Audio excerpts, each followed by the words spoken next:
যারা আমার ভিডিও দেখেন, শুধুই দেখেন, তাদের নিয়ে আমার কোনো কথা নেই।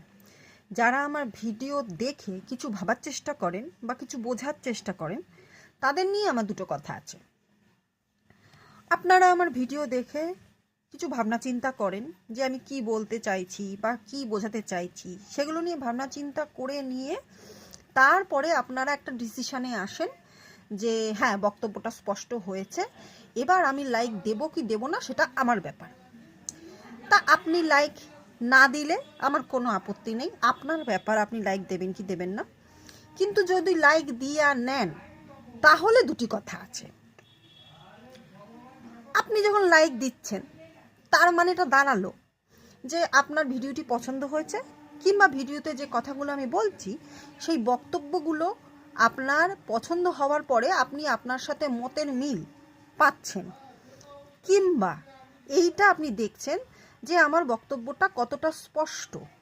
আপনার কমেন্ট করার ইচ্ছা নেই, যদি আপনার কোনো পার্সোনাল ম্যাটার থাকে কিংবা আপনার ইচ্ছা নেই কমেন্ট করার, তখন আপনি কি করছেন?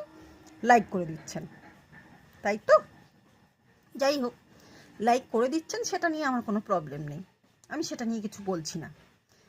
কিন্তু এরকমও দেখেছি লাইক করার পর লাইক আবার তুলে নেওয়া হচ্ছে। যারা এই কর্মটি করেন তাদেরকে নিয়েই আমার সব থেকে বেশি গুরুত্বপূর্ণ কথা, আর দুইটা কথাই আছে। আপনারা কি এমন ভাবেন, আপনারা কি এমন বোঝেন যে প্রথমে লাইকটা ঠুইক্কা দেন, তারপরে আবার কি ভাবনা চিন্তায় আপনাদের গড়িমসি চলে, আবার লাইকটা তুলে নেন? হ্যাঁ, এত কিসের ভাবনা চিন্তার প্রসারতা আপনাদের যে আপনারা বুঝতেই পারেন না লাইকটা দেওয়া উচিত কি উচিত না? হ্যাঁ, এত কনফিউশন বলে এত ভাবনা আপনাদের থাকে কোথায়? মাথায় না আঙুলে?